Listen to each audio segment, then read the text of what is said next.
Peut-être que je monte un petit peu ça.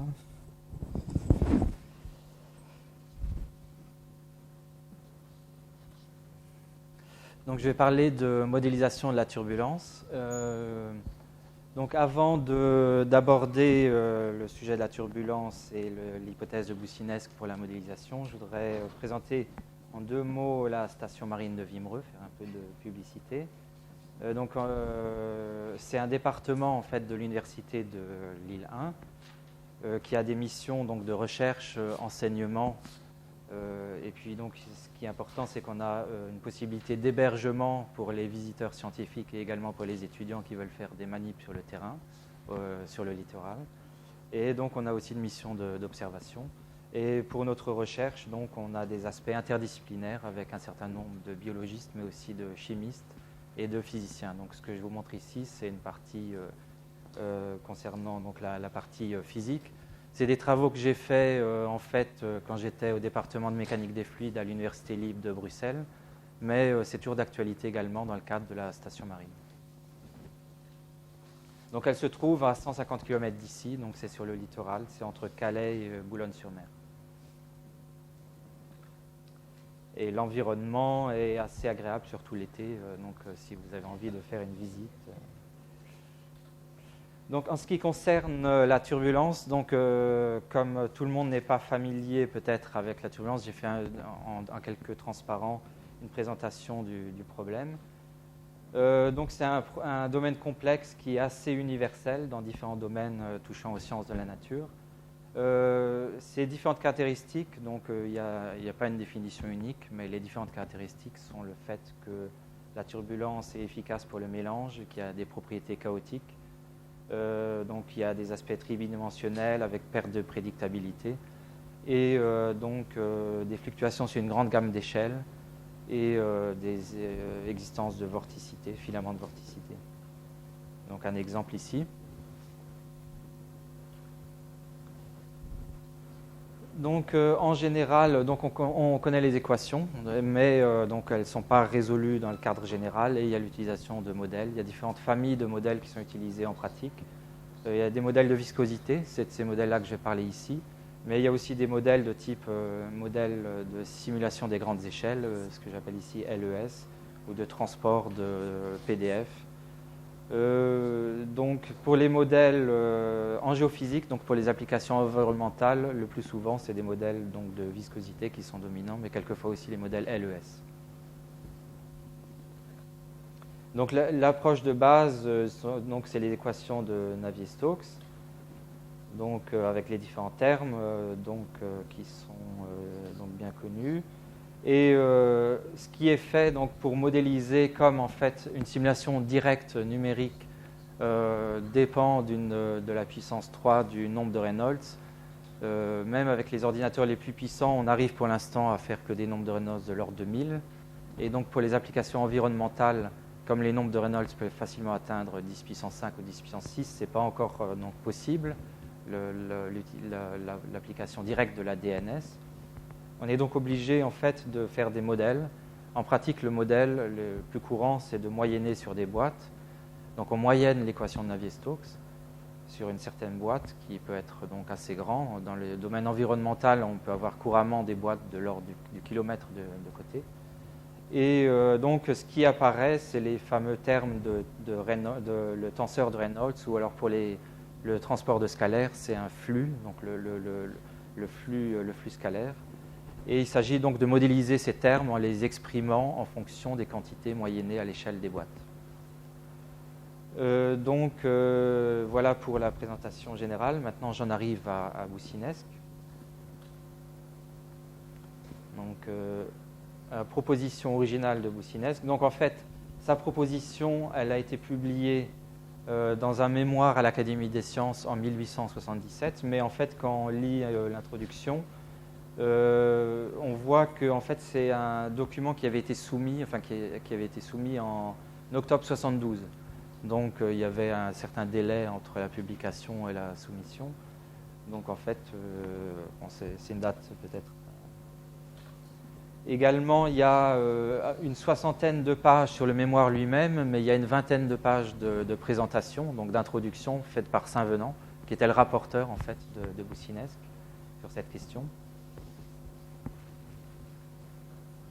Et donc j'ai regardé un petit peu, et donc dans la présentation de Saint-Venant, ce qu'il indique, c'est que Boussinesq a la volonté de résoudre une désespérante énigme. Donc ce qu'il fait dans son approche, et ce que raconte aussi, ce que présente Saint-Venant, c'est que les équations de l'hydrodynamique peuvent être posées pour des moyennes locales. Donc pourvu qu'on regarde comme variable d'un point à l'autre le coefficient de frottement intérieur. C'est-à-dire qu'en fait la viscosité est remplacée par la viscosité cinématique et il obtient les mêmes équations. Donc en fait ce qu'a fait Boussinesq, c'était déjà la moyenne de Reynolds, donc à peu près 10 ans avant le Reynolds 83. Simplement, il n'avait pas explicitement introduit le tenseur de Reynolds, mais autrement, il avait bien posé le fait qu'on a le même type d'équation avec simplement utilisation d'une viscosité nouvelle, qui peut être beaucoup plus grande que la viscosité d'origine. Donc le terme qu'il emploie, donc le terme qu'il introduit, c'est ce que je représente ici. Je ne sais pas si on voit le... Ouais, c'est ça. Donc en fait, en notation moderne, en fait, c'est simplement donc si je note T le tenseur de Reynolds, R la partie sans trace du tenseur de Reynolds, et S donc le tenseur de déformation moyen. Et donc ce qu'il a exprimé, c'est simplement la proportionnalité entre les deux tenseurs avec l'introduction. Donc lui, il l'avait noté epsilon. La notation n'est pas restée parce qu'epsilon a été utilisé plus tard plutôt pour la dissipation. Et avec ces notations, enfin très peu de changements dans les notations, donc on arrive à ce type d'expression qui est toujours utilisé maintenant, donc dans de nombreux modèles. Donc son hypothèse, en fait, elle correspond à dire que le tenseur qu'on cherche, donc le tenseur qu'il faut décrire, celui qui est inconnu, et qui est décrit à partir des quantités à petite échelle, c'est-à-dire le tenseur de Reynolds, est simplement proportionnel au tenseur des déformations, et avec un coefficient inconnu qu'il s'agit de déterminer, qui est la viscosité turbulente, enfin, ce qu'on appelle maintenant la viscosité turbulente. Et donc ce terme de viscosité, ce qu'il appelait epsilon, il l'a aussi déterminé dans certains cas. Il a pris le cas d'une section rectangulaire très large. Donc ce que je montre ici, c'est directement tiré j'ai scanné le papier d'origine. Et donc il propose quelque chose qui est proportionnel donc, à une distance et à une vitesse, donc dans le cadre d'un canal plan. Donc en fait son hypothèse, c'est donc une certaine échelle spatiale et une certaine échelle de vitesse. Donc ça également, ça a été repris et c'est toujours utilisé dans de nombreux modèles. Donc son cadre, son cadre général, le cadre qu'il utilise maintenant, c'est considéré comme une équation constitutive linéaire, permettant de réaliser la fermeture turbulente. Et historiquement, donc, à partir de sa proposition, donc, que je note plutôt que dire 77, je dis 72-77, donc il prend une échelle de vitesse et une échelle de distance. En fait, après, il y a un certain nombre de modèles qui ont été proposés. Donc il y a Prandtl, une cinquantaine d'années après, qui a pris simplement l'échelle de distance, il l'a pris comme étant, par analogie avec la théorie cinétique, il l'a considéré comme étant la longueur de mélange. Et U, c'est une vitesse moyenne, c'est la vitesse moyenne du fluide, donc il dérive dans le cadre d'un gradient moyen. Et il y a ensuite, dans le cadre des modèles de simulation à grande échelle, donc ça c'était un petit peu la base des modèles LES, donc c'est Smagorinsky. C'est une simple généralisation en fait de l'approche de Prandtl. Au lieu de dériver, de prendre un seul terme de la dérivée, il prend l'amplitude du tenseur de déformation moyen et donc il obtient quelque chose d'analogue. Ensuite, dans les modèles de turbulence les plus courants, tous ces différentes disons, expressions pour la viscosité turbulente sont utilisées. Dans le domaine de l'aéronautique, le modèle de Baldwin-Lomax est assez célèbre. Donc sinon, il y a Kolmogorov aussi qui intervient dans ce type d'approche. Et donc lui, il a fait intervenir plutôt l'énergie cinétique. Et donc les fameux modèles K-epsilon, donc ce qui est utilisé de façon très classique maintenant dans les modèles K-epsilon, c'est une constante C mu, donc qui vaut 0,09. Et donc l'énergie cinétique, K2 sur epsilon, K c'est l'énergie cinétique et epsilon c'est la dissipation. Et donc il y a aussi des modèles un petit peu concurrents au modèle K epsilon, donc qui sont les modèles K oméga. Et pour lui, on prend donc C mu K sur oméga. Oméga c'est une fréquence, donc c'est une inverse d'un temps. Donc dans ces différents modèles, surtout les deux derniers, donc dans les modèles précédents comme celui-ci, la longueur de mélange est souvent considérée fixée par la géométrie du problème et on cherche à résoudre les K, à obtenir K, l'énergie cinétique, à partir d'une équation d'évolution qui est directement obtenue à partir de Navier-Stokes. Dans le cadre K epsilon ou K oméga, K et epsilon ou alors K et oméga sont obtenus à partir de deux équations d'évolution, une pour K et une pour epsilon. Donc ce que je mentionne maintenant. Donc en parlant des structures des modèles de viscosité, donc sans rentrer dans le détail des équations, mais juste décrire un petit peu sur quoi ils sont basés. Donc en fait, les modèles algébriques, c'est toujours l'hypothèse de Boussinesq à la base, et on a une longueur de mélange, donc l'échelle LM, qui est spécifiée, et qui, à partir de cette longueur de mélange, on a la viscosité. Il y a des modèles à une équation de transport, donc comme j'ai dit, on a toujours Boussinesq, ensuite on a besoin du coefficient Nuté. Celui-ci, il est déterminé à partir de... il dépend de K, et donc il faut une équation pour l'évolution de K, l'énergie cinétique. Et ensuite, il y a des modèles à deux équations, toujours Boussinesq. La viscosité turbulente est déterminée par deux coefficients, epsilon et K, ou alors oméga et K, et ensuite il faut deux équations de transport. Et ensuite, il y a des modèles encore plus compliqués, qui s'appellent full Reynolds stress, que je ne mentionne pas ici. Pour le transport de K, en fait, c'est une équation exacte qui peut être obtenue à partir de l'équation de Navier-Stokes. Il faut simplement une seule hypothèse, c'est une fermeture pour un flux. Donc les flèches sont mal passées. Donc il faut une fermeture pour un flux, et pour cela, on utilise une hypothèse de diffusion de gradient. L'hypothèse de diffusion de gradient, finalement, repose sur les mêmes bases que l'hypothèse de Boussinesq. Boussinesq, c'est simplement une diffusion de gradient pour la quantité de mouvement. Et donc là, il y a un coefficient de diffusion qui est le nombre de Prandtl, donc qui est le nombre de turbulents. Donc c'est le rapport de la viscosité turbulente sur le gamma K. Et donc pour information, donc dans les modèles K epsilon, comme on ne le connaît pas, en réalité, ce nombre de Prandtl turbulents, il est très variable. Si on l'estime directement, il n'est pas constant du tout. Mais dans le modèle K epsilon, on le suppose égal à 1 pour simplifier. Dans le modèle K oméga, on le prend égal à 2. Donc ça, c'est pour l'équation de transport de l'énergie cinétique. Et pour la deuxième quantité, donc cette quantité, selon les modèles, ça peut être epsilon, ou ça peut être oméga, ou il y a encore d'autres modèles qui ont la deuxième quantité. Et donc pour cette deuxième quantité, on a une structure à peu près analogue, donc un terme de transport, etc. Dans le cadre de l'énergie cinétique, l'hypothèse nécessaire était bien identifiée. Dans le cadre de la dissipation, epsilon, c'est plutôt une équation obtenue vraiment par analogie parce qu'il il faut tout un ensemble d'hypothèses qui sont assez mal identifiées. Donc c'est plutôt une équation un peu ad hoc, beaucoup plus ad hoc que l'équation de transport de l'énergie cinétique. Donc il y a trop d'hypothèses en fait pour cette équation.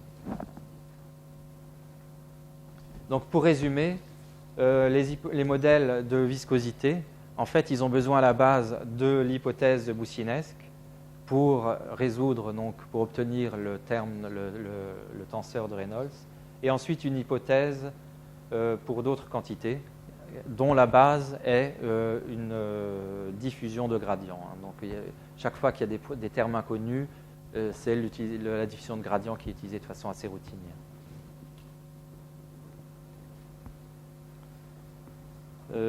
Donc en fait,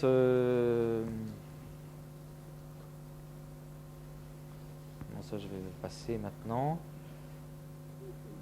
Si, juste pour mentionner une chose, donc en fait, ce qu'on voit, c'est que pour ces différents modèles, finalement, la première étape, l'étape fondamentale, c'est cette hypothèse de boussinesque. Elle se trouve finalement au centre de tous ces modèles de viscosité.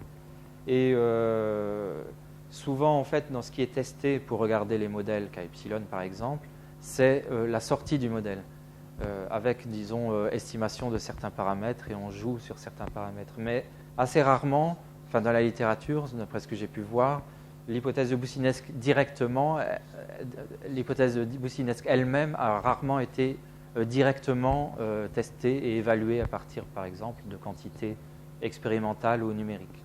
Et donc, ce que je fais ici, c'est en fait ne pas considérer les modèles en général, mais me focaliser sur l'hypothèse de boussinesque à partir de données expérimentales ou numériques pour essayer de voir si elle est vérifiée ou pas.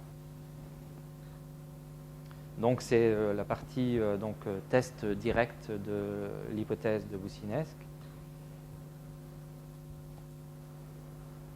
Donc, c'est ce que je viens donc d'indiquer. Les modèles regardent souvent la sortie, mais pas. Donc, on peut appeler ce type d'approche une approche a priori plutôt qu'a posteriori. Ce dont on a besoin pour mener à bien donc, ce genre d'analyse a priori, c'est évidemment avoir accès aux différentes quantités. Souvent, on a accès aux quantités qui concernent R, le tenseur de Reynolds, puisque c'est obtenu par des mesures.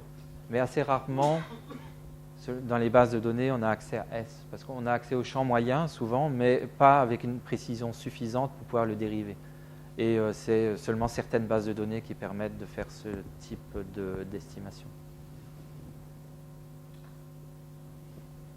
Donc pour faire ce test, en fait, j'ai pris comme analogie, pour tester directement cette hypothèse, j'ai pris comme analogie ce qu'on peut faire pour tester si des vecteurs sont alignés.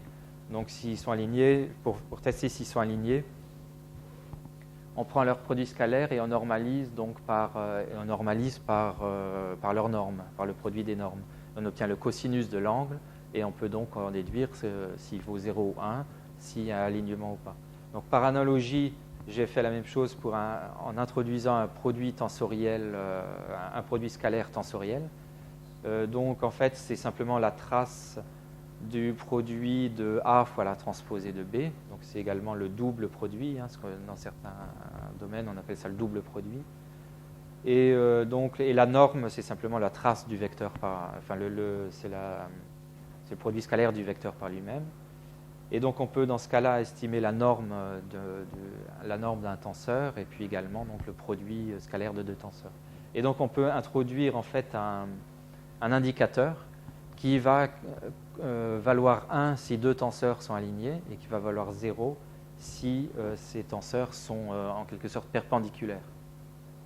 Et appliqué à boussinesque, donc ρ, ce ρ qui caractérise l'alignement, c'est un indicateur de l'hypothèse de boussinesque. Donc il va valoir 1 si boussinesque est vérifié. Si on fait le produit, donc si j'introduis ici donc, R et S dans cette expression.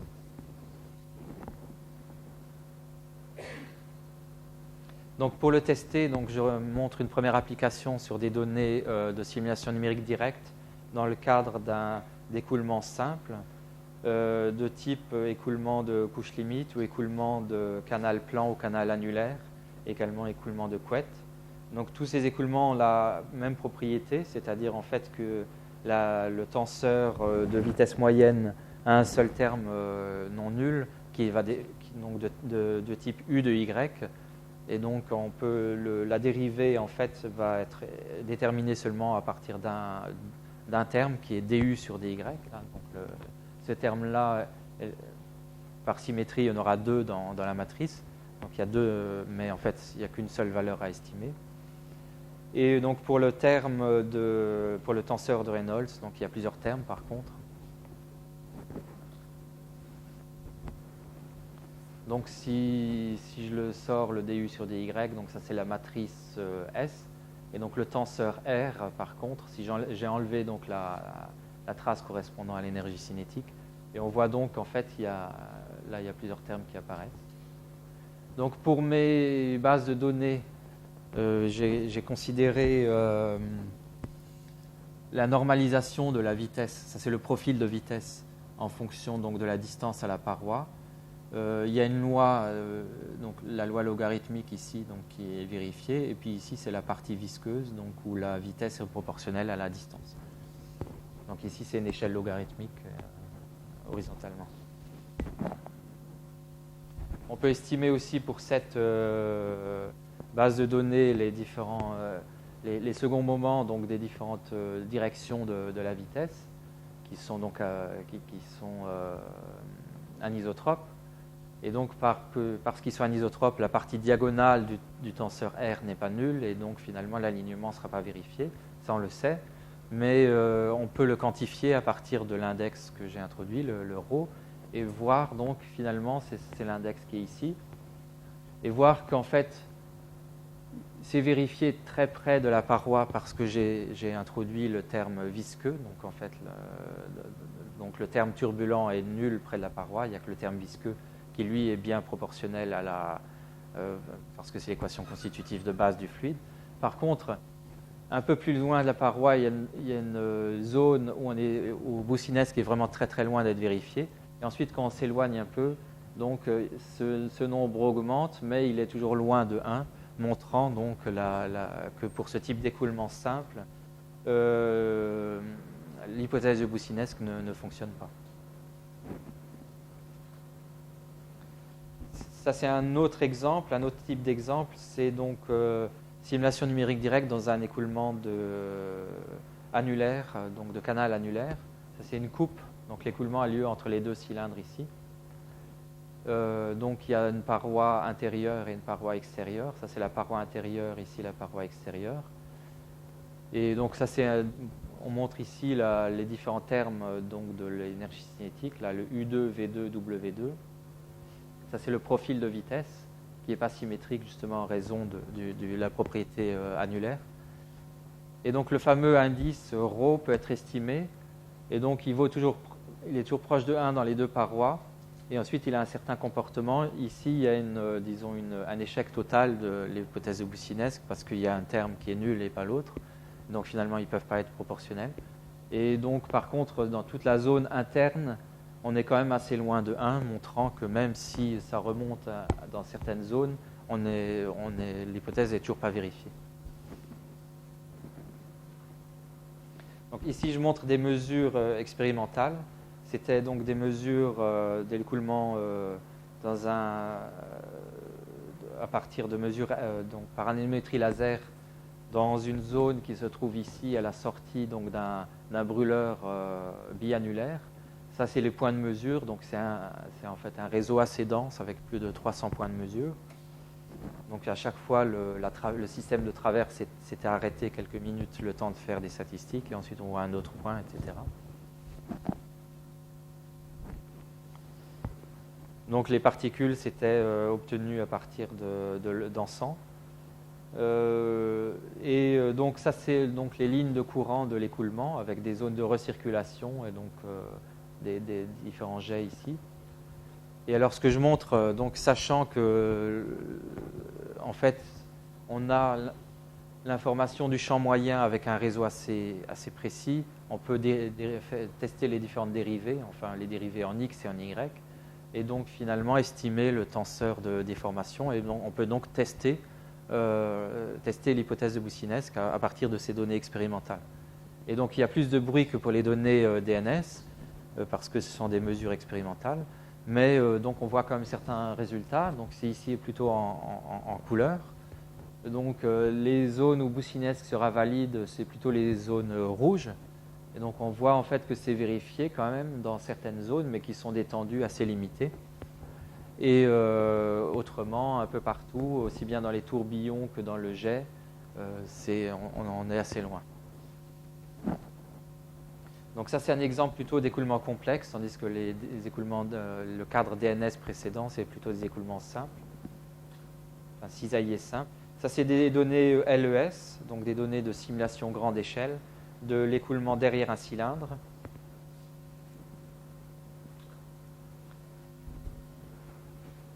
Donc il y a un problème ici lié à la recirculation, mais autrement, on voit les lignes de courant sont assez régulières.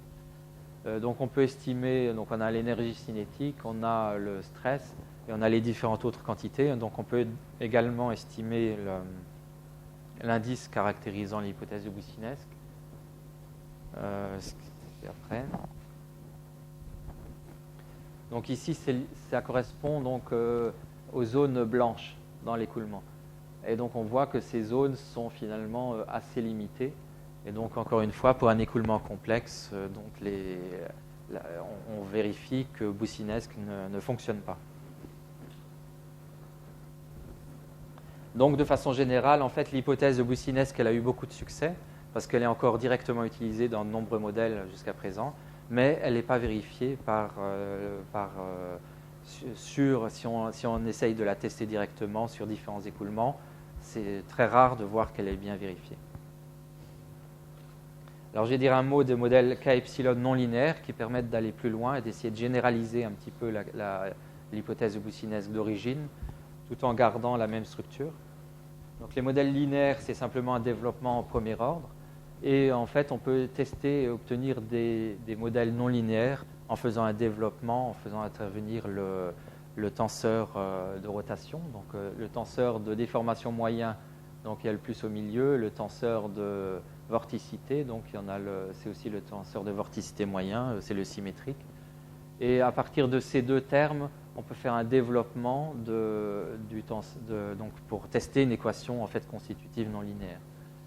Donc F, on peut supposer en fait qu'elle a la forme d'un développement polynomial et ensuite utiliser certains résultats, en particulier de la théorie des invariants et de théorèmes provenant de Rivlin en particulier, et de Spencer sur la théorie des invariants. C'est ce qui a été utilisé la première fois par Pope en 1975 pour proposer un premier modèle non linéaire pour la turbulence, donc pour la fermeture de la turbulence. Et depuis, ça est repris dans différents cadres, disons, il y a un certain nombre de familles de modèles non linéaires qui existent depuis les années 80 ou 90. Donc on a un développement de différents termes, donc on a des termes T2, T3, etc. Et les termes, à chaque fois, ce qu'on veut, c'est que chaque tenseur en fait, soit formé à partir d'un produit de S et de W et que sa trace soit nulle, étant donné que la trace de R est nulle. Et donc finalement, on forme des termes en faisant SW moins WS pour avoir une partie avec une trace nulle. Et donc il y a différents coefficients devant. Selon donc, la théorie, ces coefficients doivent être estimés en fonction des invariants de l'écoulement. Et selon le terme qu'on veut, on va s'arrêter au terme quadratique, cubique, etc. En pratique, les modèles existants sont presque tous quadratiques, les modèles non linéaires existants. Certains modèles vont jusqu'à l'ordre 3. Donc si on va jusqu'à l'ordre 2, on va prendre ce terme-là, celui-ci et celui-ci. Donc certains résultats disent que celui-là n'est pas physique, donc il a été abandonné. Donc finalement, dans un développement quadratique, il n'y a que 3 termes.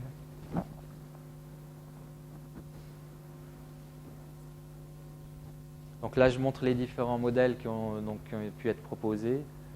On peut dire la plupart ici, donc après la proposition d'origine de Pope en 1975, la plupart des modèles développés, c'est plutôt les années 90. Et donc, en ce qui concerne les modèles quadratiques, donc le développement quadratique aura ce type d'expression. Donc on n'aura plus que deux termes quadratiques. Et on a toujours notre terme linéaire qui correspond à l'hypothèse de Boussinesq. Simplement, il y a 2 autres termes qui sont introduits pour essayer donc, de se rapprocher un petit peu plus du vrai tenseur de Reynolds. Et les coefficients bêta et gamma donc, sont des coefficients qui peuvent être estimés à partir d'invariants de l'écoulement.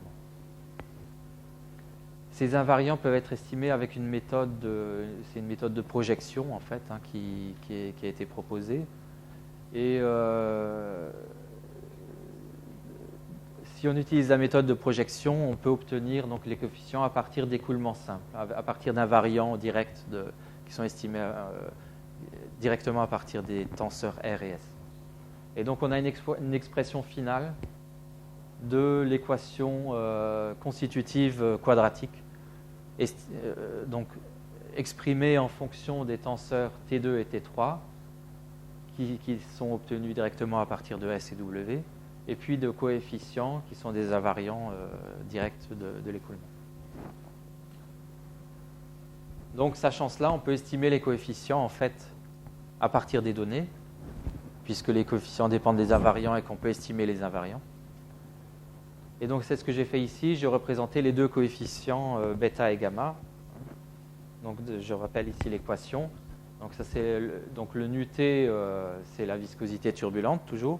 Et donc, je représente le bêta et le gamma pour voir les coefficients, quelle est la forme des coefficients non linéaires pour des écoulements simples. Là, c'est toujours les écoulements de simulation numérique directe dans un écoulement cisaillé simple. Donc, en fait, les bêta et gamma, ils ont finalement un comportement assez singulier puisqu'ils tendent vers 0 proche de la paroi et autrement ils augmentent très vite. Il y a une certaine universalité puisqu'ici je représentais ces coefficients à partir de différentes bases de données pour des écoulements assez divers, toujours dans un cadre cisaillé simple. Et il y a une assez bonne superposition.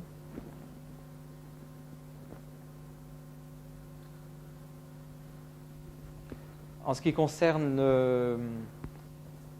l'écoulement de canal annulaire, ce qu'on voit, c'est qu'il y a une singularité en fait dans le point où Boussinesq était totalement pris en défaut vers le centre, donc là où en fait où la vitesse moyenne s'annule. Un développement non linéaire sera également pris en défaut parce qu'en fait les deux coefficients non linéaires ont une singularité, ils divergent à ce point-là. On peut le voir ici. Ce point, il est un petit peu avant le centre, là. Et donc, les coefficients bêta et gamma, en fait, ils divergent complètement à ce point-là. Donc, une expression non linéaire quadratique, a priori, fonctionnerait si ces coefficients sont finis. S'ils tendent vers l'infini, ça va plus marcher. Donc, finalement, ce cadre, cette généralisation non linéaire n'est pas parfaite, hein, elle a encore des défauts en particulier. Donc c'est une construction mathématique sans véritable base physique, hein, on peut dire. Il y a toujours une dépendance locale des gradients, il n'y a pas d'effet mémoire, alors que la turbulence, elle a un effet mémoire. Et elle ne tient pas compte donc de nombreuses échelles aussi. Donc elle demande une séparation d'échelles en fait. Le fait de faire intervenir des gradients demande une séparation d'échelles, donc c'est ce que je mentionne ici. En parlant d'une analogie viscoélastique. Donc ça c'est pour essayer d'aller plus loin, de mieux comprendre. Donc ici le transparent montrait en fait qu'un développement non linéaire, donc une relation constitutive non linéaire pour la turbulence, va un peu plus loin qu'une relation constitutive linéaire, mais n'est pas satisfaisante parce qu'il y a des cas où ça ne fonctionne pas. Et donc, il faut essayer de trouver comment. Donc, une relation constitutive fonctionnement pour la turbulence est toujours à trouver, en fait. Il y a une analogie intéressante qui avait été déjà soulignée par Rivlin en 1957. C'est qu'en fait, si on va de l'écoulement laminaire newtonien, donc on a une relation linéaire entre une relation constitutive linéaire, donc ça c'est classique. Donc quand on va dans le cadre non newtonien, donc ici, il y a un grand nombre de relations qui ont été proposées pour les écoulements non newtoniens, de relations constitutives. Et on voit quand on va dans le cadre newtonien turbulent, on a également quelque chose qui est non linéaire. Donc il y a une certaine analogie en fait entre le cadre turbulent newtonien et le cadre laminaire non newtonien. Donc, et les nombreux résultats obtenus dans ce cadre peuvent peut-être servir pour essayer de dériver une équation constitutive pour la turbulence. Donc ça a été repris, cette idée a été reprise dans un certain nombre de papiers, en particulier Corsine, Hinz, mais ces papiers sont quand même en nombre assez réduit par rapport à l'énormité des papiers qui existent sur la turbulence de type K-epsilon. Et si on continue dans ce cadre d'analogie viscoélastique, donc c'est dans ce cadre en fait qu'il y a un effet mémoire, et on peut mentionner donc que en fait Hinz déjà dans son papier de 1974, il avait proposé une relation constitutive avec un effet mémoire, c'est-à-dire qu'il n'avait pas pris la dérivée de la vitesse en un point, mais il avait regardé un ensemble de dérivées de la vitesse, et on ne peut pas isoler un seul avec un kernel, une fonction noyau ici, qui est inconnue et qui détermine le poids qu'on va donner aux différentes dérivées à différents endroits. Le problème, c'est que son choix était assez arbitraire et il faudrait pouvoir trouver ce type d'équation à partir de principes fondamentaux caractérisant le fluide. Et finalement, ça nous fait arriver à l'origine fondamentale de l'échec de l'hypothèse de Boussinesq pour décrire la turbulence. C'est qu'en fait, elle repose sur une analogie avec la théorie cinétique. Et dans le cadre de la théorie cinétique, on prend des molécules qui ont un libre parcours moyen et il y a toujours l'hypothèse de la séparation d'échelle, c'est-à-dire que le nombre de Knudsen est petit, c'est-à-dire en fait que le libre parcours moyen est petit par rapport au rayon, à la déformation moyenne qui caractérise le système. Et dans le cadre turbulent, le libre parcours moyen, dans certains cas, peut ne pas être négligeable par rapport à la vitesse moyenne, ce qui fait qu'on ne peut pas faire cette séparation d'échelle, et c'est l'origine finalement de l'échec de cette hypothèse. Et donc en conclusion, on peut dire que Boussinesq il avait une grande ambition, qui était de résoudre une désespérante énigme, mais que finalement cette énigme, il ne l'a pas résolue. Mais nous non plus, on ne sait pas encore la résoudre. Et malgré tout, sa proposition est un grand succès dans des domaines appliqués où on veut une modélisation approchée plutôt qu'une exactitude. Et donc finalement, la relation constitutive turbulente, c'est toujours à trouver. Voilà, je m'arrête là.